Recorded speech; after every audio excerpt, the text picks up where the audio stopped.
Selamat datang lakon Putu Sirawing Makalangan.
Ya. Benar gitu, Bah. Jadi penting nak mah hayang keterangan anu pasti ti Abah. Gunaan kayaan manintin jeung Mbah Rangkebong, Bah. Aya di mana cenah maralehna teh? Kuring duaan percaya Abah teh boga kamampuan bisa nerawang. Da puguh memang bingung anu dituju. Jangan jalma bari sama sekali taya lalatanala gitu, Bah. Tenang, kenaan masalah nalawang mah. Eta mah geus jadi pagawean Abah atuh jang. Sasana Abah ngulik pangarti ti leuletik. Ngeunaan ilmu panalawangan mah sing percaya we ka Abah. Geus lain saurang dua urang jang nu ditulungan ku Abah ge. Hasil panalawangan Abah mah tacan pernah aya nu misleut.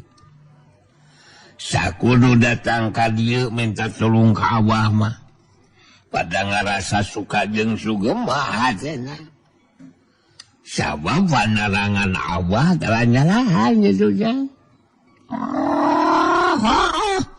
Bagus pandong kada ka ngomong wae sia. Hasok gancang. Tarawang kumaning. Aya di mana inung aing si Manintin jeung si Mbah Rangkebong teh. Gunakeun kamampuan ilmu maneh teh Mbah Unjung. Mbah Unjung harita meureunkeun panona ngagunakeun ilmu panerawanganana. Si Hawuk perhatikeun Mbah Unjung pinu perhatian. Sedengkeun Guntara noel ka si Hawuk mere isarah hayang kacai heula. Padahal mah boga pamikiran hayang ngamangpaatkeun kaayaan pikeun ngalaksanakeun mah hasratna ka nyeuna. Hiji mojang anu dempul geulis samperenik anu narik karena perhatianana. Geus kitu we meureunan kajadianana bare cakra baraya podka ieu. Guntara bisa ngadengi ti dapur aya jalma anu geus moal salah deui pasina oge nyeuna. Kitu ceuk pamikirna. Barang datang ka dapur Guntara ningali aya anu keur nangtung. Ditinggali ti tukang ku Guntara nirik kana pangawakanana jelas eta teh nyeuna. Harita Guntara geus toloba dipikir gancang ngadeukeutan terus langsung ngarangkul ti tukang terus nyarita. Nyai. Ulah motah Nyai. Tukul barontak Nyai. Kangaranan geus wanu jatang tologe geus manjing dewasa Nyai. Akang Barang mimiti pangigi, aduh, langsung katarik hati kunya enak. Anu mata sing turut we ka akang gelis. Pokoknya mah akang lope ka gelis. Tenang we, akang bakal tanggung jawab. Urang manfaatkeun ieu waktu, sok sanajan saukurnya kedeung Nyai.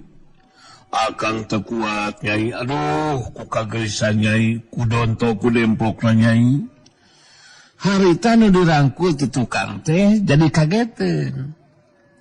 Terus kaguringnya hayang ngelepaskeun diri bari nyarita rada kageteun Guntara bet lain sorane enak. Iya, lepaskeun naon ieu teh make jeung ngarangkul ti tukang sagarupa. Sok lepaskeun ieu rangkulan. Saha ieu teh mah? Guntara jadi anu dirangkul lain sorananya enak. Harita ngalepaskeun rangkulanana.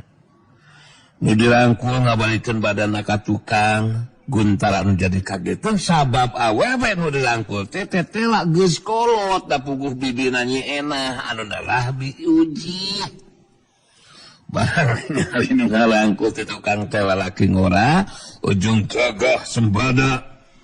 Harita diuji langsung nyarita ka Guntara. Nanaon Sujang? Ali nganu ngarangkul ka bibi teh lalaki ngora ujung gagah.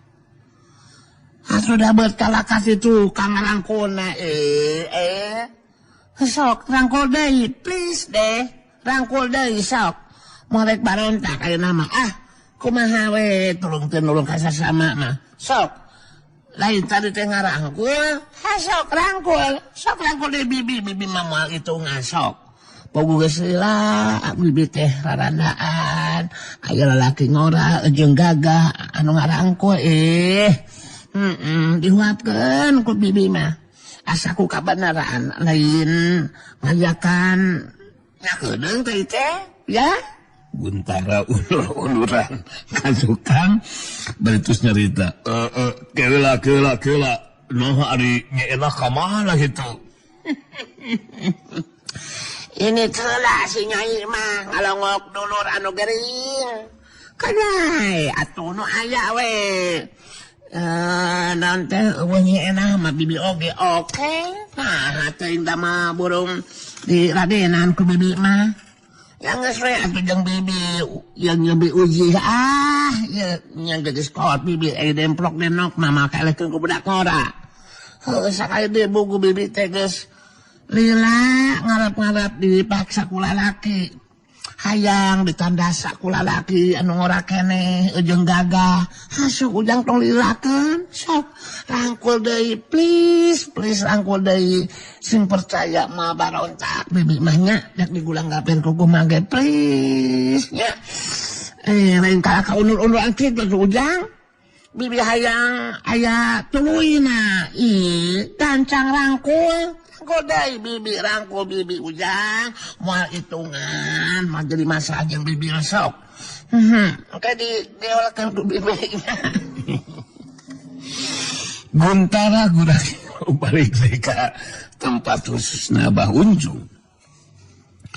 Bari kutub gundung dina jero hatena. Aduh, aing salah sasaran goblok teh. Aram cada. Harus dirangkul ti tukang sugantinya enak. Kalau ka bibina geningan, waduh, ulah ajar aing. Jeung langtang nyakedeung deui si Atado teh. Gagal maning son, aing teu jadi ieu belah duren teh. Aya nu pasrah kalau kagus kolot jeung urupana oge kawas kalawak jungkir deui. Aduh. Aing bener-bener sial ieu bayu. Barang asup ka jero enggon harita sihawukeur ngabandungan caritanana Bah Unjung anu geus ngagunakeun elmu panerawanganana. Tapi tetela poek kitu teh mah da puguh ditutup ku kakuatan Detria kalamurka makhluk gaib puhitanana mah rungkil. Aduh. Alah. bener-bener sengaja maya. Nu di Tarawang ku abah kalau mangsa tiga-tiga ieu teh dan hawu. Aduh, kalau mangsa tiga-tiga dia janggut tara. Juga jenggot naon teh cepet asa. Bet bisa seperti kieu teh. Gara ayeuna abah ngalaman kawas ieu mah ya.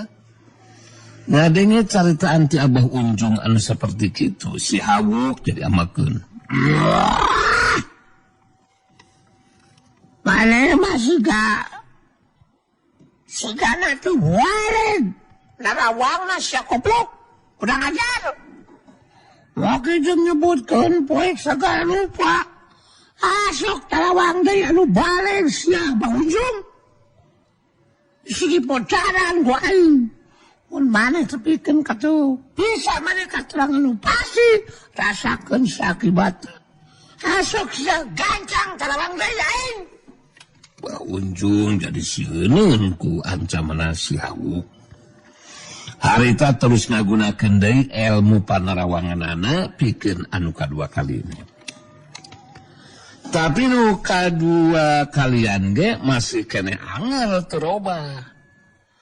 Abah Unjung ge ngarasa kaget jeung aneh dari sabab ilmu panarawanganana henteu mampu nembus kakuatan anu moekan ilmu anu keur digunakeunana.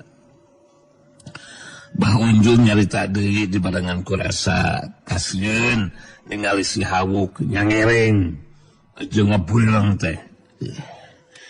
Awah bener-bener kaget sih ngerasaan gitu Den.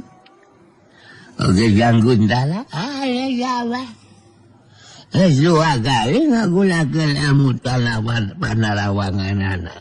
Tapi tetep masih kene poe gitu.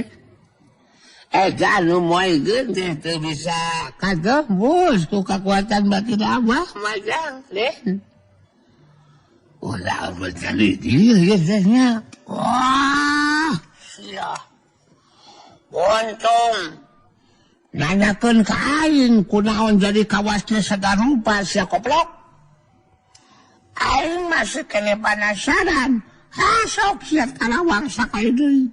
Kalau aku mau ke mana, kudu bisa mereka terangan nu pasti. Munu katu kalina masih kene angar. Kuaing mana semua diberi ampun sia. Di podaran, kuaing masa Unjung. Si Hawuk masih kene ngarasa penasaran sudah nama. Harita nitah sakali deui Abah Unjung ngagunakeun ilmuna. Anu masih kene angger hasilna mangka si Hawuk semua mere diampun ka Abah Unjung. Dibarengan ku perasaan kasieun harita pikeun anu katul kalina Abah Unjung narawang deui ngagunakeun ilmuna. Tapi da puguh ilmu panarawanganana ditutup ku kakuatan gaib nyata Detia Kalamurka. Hasilna tetep sarua Abah Unjung teu bisa mere katerangan naon-naon ka si Hawuk jeung Guntara. Dina ngaritana ge Abah Unjung jadi ngadaregdeg jeung ngageleter sorana. Nyaritakeun ngeunaan kaayaan anu katuluh kalina ge tetep masih keneh angar poek. Aduh. Wah, ieu den hawu. Abah teh geus 3 kali narawang. Tapi lah masih kene tetep moek geuningan tuh kalau kabudur we milu bantu kampura ieu Abah hampura den hawu Abah geus ate ka pola Abah teh tuh beuki gede ya bekok gitu si Hawu ka nunjuk sila dihareupeun Abah Unjung harita nunjuk kudua ramo leungeun katuhuna curug jeung jajangkungna ditujukeun ka lebah Abah Unjung. Geteran kakuatan nu kaluar tina curug jeung jajangkungna si Hawuk ngantem kana dadana Bah Unjung.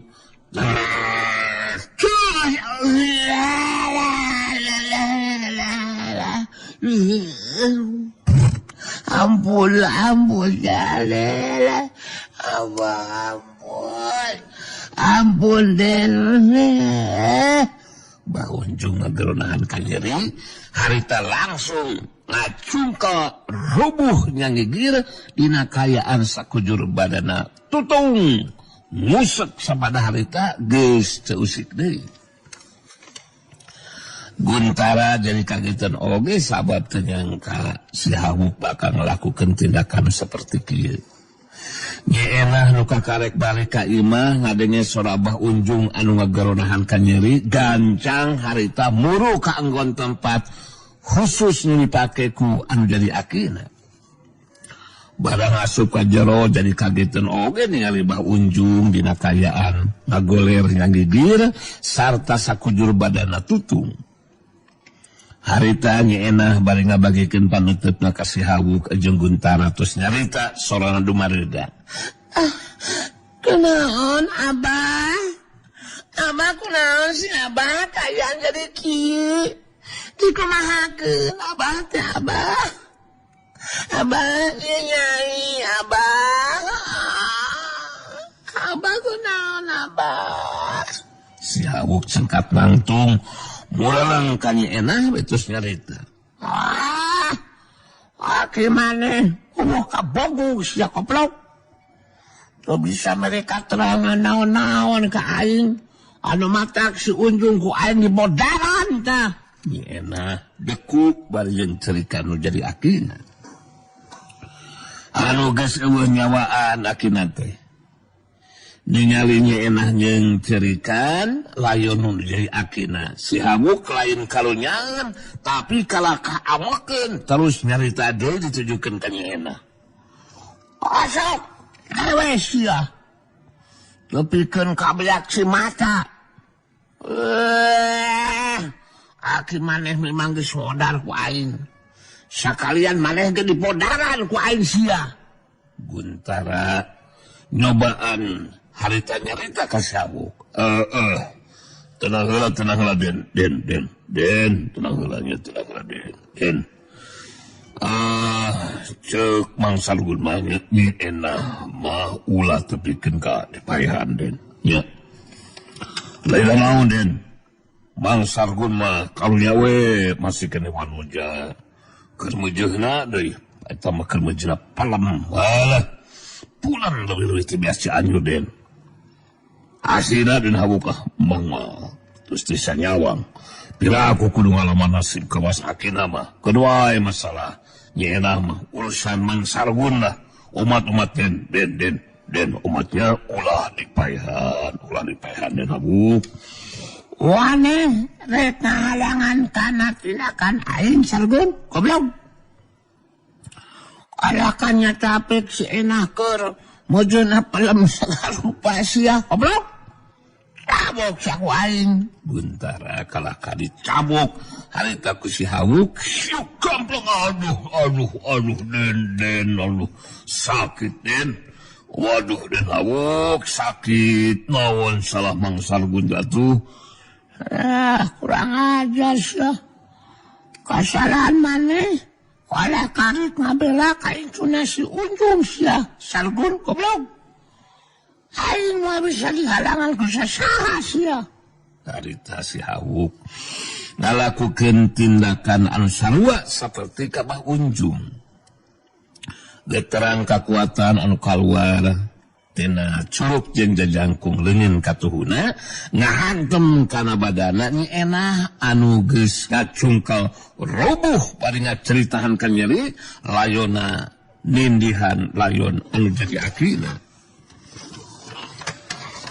Guntara jadi ngaketer ujung sentar hatena. Malah dibarengan ku perasaan hanyelu sabab nyeunah kalahkah tetep dibinasakeun ku si Hawuk. Geus kitu mah si Hawuk terus kaluar ti jero Imah dituturkeun ku Guntara anu masih keneh ngusapan pipina anu ngakempeng pureum dicabok ku si Hawuk. Harita geus teu boga geus teu loba ngomong deui. Si Hawuk indit ti heula. Sedengkeun Guntara ngajakan indit ka Sadawa jeung Saduwu pikeun ninggalkeun eta patempatan.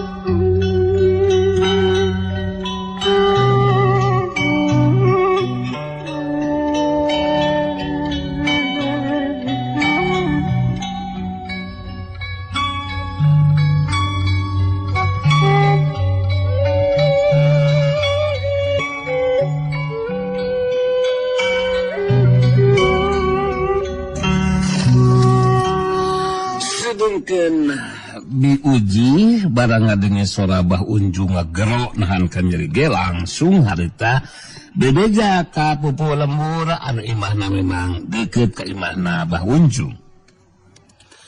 Ki bandara pupuhna eta lembur nu dibanturan ku dua urang jago ngora minangka pangawalna langsung init muruka imahna Bah Unjung.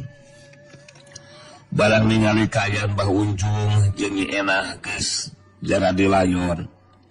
Dina kaayaan sakujura badanna talutung harita Ki Mandara jeung dua urang pangawalna terus nyusul si Hawuk anu lempang bareng jeung Guntara.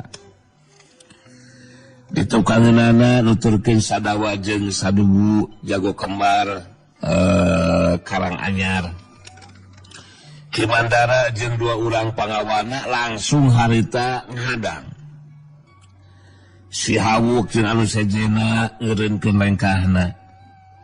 Ki Mandara ngabagikeun panutup yang ka si Hawuk jeung anu sejena teu latos carita. Hai. Kula salaku pupuh ieu lembur. Lelaki Mandara rek langsung tumanya ka Arandika. Saha nu geus ngalakukeun tindakan Rajapati di imahna Bah Unjung? Kurang ajar. Tindakan dilakukan mangrupa tindakan anu kejam jeung tanangnes ka warga. Kula pangeusi kampung Ciunjung. Coba jawab, saha nu geus ngalakukeun eta tindakan? Si Hawuk anu harita langsung ngajawab.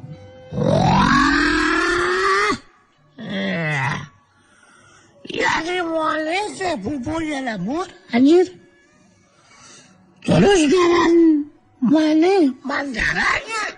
Mandara, ku aing ayeuna bakal jawab.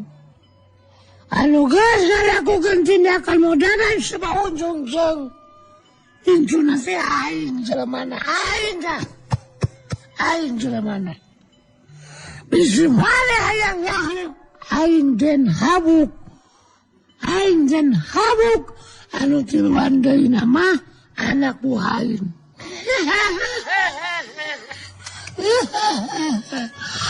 Ku aing geus dijawab. Terus mana tiluan ayeuna ret? Kumaha sia goblok? Rek ngalakukeun tindakan ka aing sateh. Ki Mandara tetep seukeut ka si Hawuk terus nyaita deui. Kula jelas teu narima. Ku ayana tindakan Andika ka warga ieu kampung Hawuk. Tindakan dilakukan ku Andika kejam jeung talanges sarta sawana-wana. Padahal Bah Unjung teh jalma nu sok tutulung ka sasama. Tapi ku Andika dipaehan. Teu beda ti ka sato Hawuk. Ku aing memang sunjung ku di podaran. Sabab manehna teu bisa mere katerangan nu pasti ka aing. Teu boga bantu ka aing goblok. Anu wasa ku aing jeung incuna ge sakalian di podaran. tindakan dilakukan ku aing eta mah hak aing sia Mandara. Jadi mana tong pipilueun mun teu hayang ngalaman nasib kawas Unjung jeung incuna masa. Bolaran ku aing anjir sia. Kasi kumana setan? Ningali kana galagatna si Hawuk bakal ngalakukeun tindakan ka Ki Mandara pupuh eta lembur. Guntara terus ngomong lalaunan. Tenang lah Den Hawuknya Den tenang Den. Halo Den tenang. Tong wakal gampang ngabinasakeun Ki Mandara jeung dua pengawalna Den. Jadi cek Mangsal Gunma eta teu calma teu kudu dibinasa ke sagulupa Den nya. Urang kudu bisa ngamanfaatkeun ieu kaayaan Den nya Den. Den. Halo. Wah, halo anjir. Jadi maksud mana teh kumaha salukun kulog. Gancang jelaskeun ka aing sia. Kaos apa kalau ada aing. Jadi maksud Mangsal Gunma Ki Darmana jeung Jumena katus si Ubed tuh kudu dibinasakeun. Tuh kudu Den nya, tuh kudu. Tuh biasa saluban tong lah. Anu penting mah ieu kampung Ciunjung kudu aya anu atawa aya dina pangaruh jeung kakawasan Den Hawuk. Carana cukup ku ngabuktikeun kahebatan kekuatan ilmu Den Hawuk. Mangka Ki Mandara jeung dua pangawalna kitu deui sakabeh warga di lembur bakal saliereun ku Den Hawuk. Jadi engke urang ge dina nyangan laratan Manintin jeung Mbah Rangkebong bisa merintahkeun ka warga lembur Den. Kitulah pemikiran Mangsal Gunma. Jadi uru bisa memanfaatkan situasi dan kondisi Den nya. Tadi Den Hawuk si Hawuk ya tujuan karena pemikiran Guntara. Sedangkan Ki Mandara ngaret kadua pangawalna betus nyarita. Jumena Ubed. Cai. Andi kaduaan geus teu kudu asa-asa euy. Salaku pangawal diri kula mangka andi kaduaan kudu wani ngalakukeun tindakan ka si Hawuk. Anu geus ngalakukeun tindakan kejam jeung talangas ka Bah Unjung jeung incuna. Sok gunakeun kemampuan ilmu silat andi kaduaan. Ki Damara marentahkeun ka urang jago ngora pangawalna nu neulah Ubed jeung Jumena pikeun ngalakukeun tindakan ka si Hawuk. Anu sikap jeung caritanana geus kengajenan ka pupuh eta lembur. Kawilang kasar jeung sombong. Ubed jeung Jumena maju ka hareup pikeun ngalakukeun tindakan ka si Hawuk. Ningali kana eta kayaan Sadawa jeung Sadewu jago kembar Karanganyar nyampeurkeun. Sadawa anu harita nyarita ditujukeun ka si Hawuk. Dan Hawuk kan bala ku akang sing hareupanana eta pangawalna si Mandara teh lah. Ku akang biasa. Saukur jago lemur kawas kieu malah akang anu ngabereskeunana deui nya. Oh. Mangas mane montong wakapipiliweun Sadawa. Mun saya paling tadi aing ka kare laksanakeun sia. Ngajadaw. Badungan. Kumane? Ujang siksa dulu. Sawa waing anu ngalakukeun tindakan. Waing anu tanggung jawabna. Asal bener. Manusia goblok. Sadewa bener sia. Sadawa jeung Sadewu jago kembar Karanganyar terus malunur balik deui ka tempatna. Sedangkan si Hawuk terus nyarita deui ditujukeun ka Jumena jeung si Ubed. Wane juan teh kalakukeun tindakan kain sa Jumena Subed. Mana si pangawalna si Damara ulo? Asa mo jago murinanya sa intinya. Asok maju-majuan siya. So isi baparingan siya goblok majuna. Kunakan bentuk mana masing-masing. Kurang ajar. Akan ngalubukan. Majuan mah ukur ku sa keperakan ku aing mah. Gue Jumena jeung Ubed jadi bedah amarahna geus dianggap enteng ku si Hawuk. Duanana harita meresap pedugna. Jumena nu leuwih ti heula maju najang bari ngagerot. Si lain bener-bener kurang ajar si Awuk. Tadah panjang aing sia.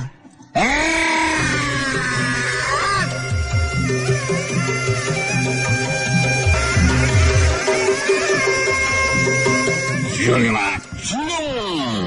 Jumena maju narajang. Atau Jumara maju narajang dituturkeun ku Ubed anu ngilu marangan kana panarajangna nu jadi baturna. Yurita rajang teingkah di tempatna. Samami dua panarajang kena kana sasaran, harita si Hawuk ngutakeun ramo leungeun katuhuna curug jeung jajangkungna.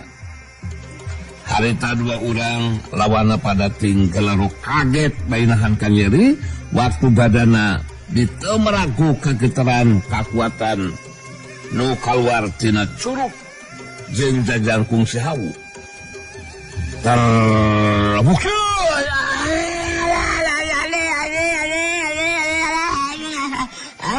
Jumena jeung Ubed tinggal nahan kanyeri bari ngacengkang oleh abatukan. Geus bisa ngajaga dek kasaimbangan badana. Cengkang, koleap, kebut. Dua nana pada rubuh maring lemah. Kimandara puguh we kageteun ningali dua urang jago ngora.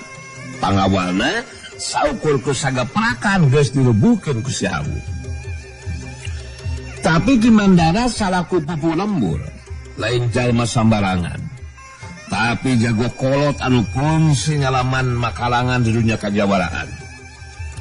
Dina kayaan bari ngemuka kagetna harita Kimandara musirkeun paneutepna ka si Hawuk betus nyarita. Hawuk, ulah salaku poboy labur boga kewajiban pikeun ngabela kawargana. Saka boga kewajiban pikeun nibankeun hukuman ka jalma anu geus ngalakukeun rajapati ka warga pangeuseuh pelemuruan. Si Hawuk eta deui bareng jeung seri.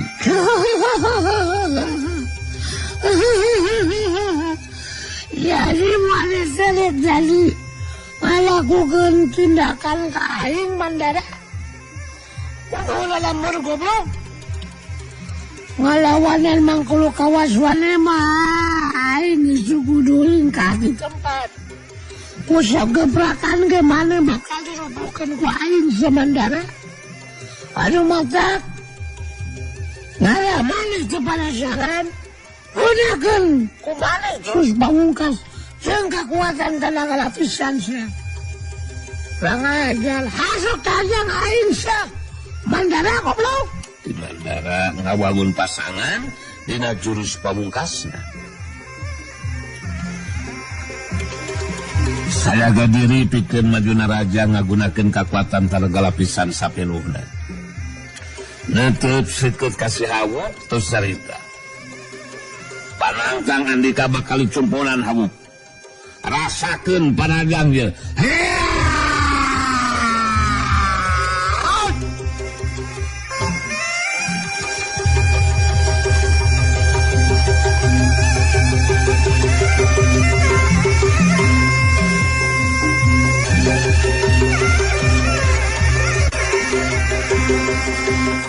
Jurilat.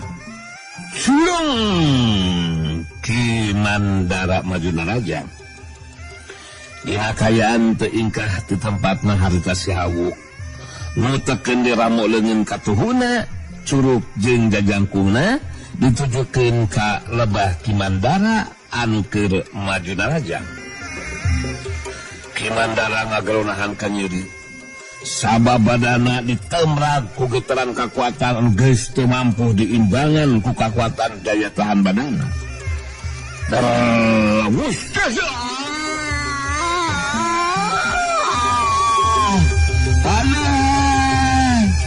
Bari merhatikeun lawan anu geus dirubuhkeun harita si Hawuk nyangereng tulus ngumbar caitaan.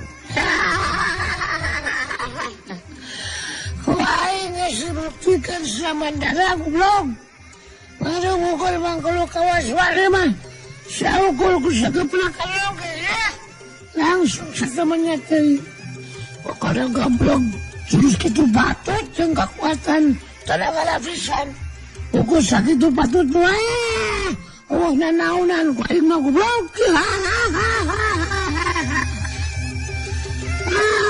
Sia. Kuntara harita milu nyarita ditujukeun ka Kimandara jeung ka Jumena ka Tujuben.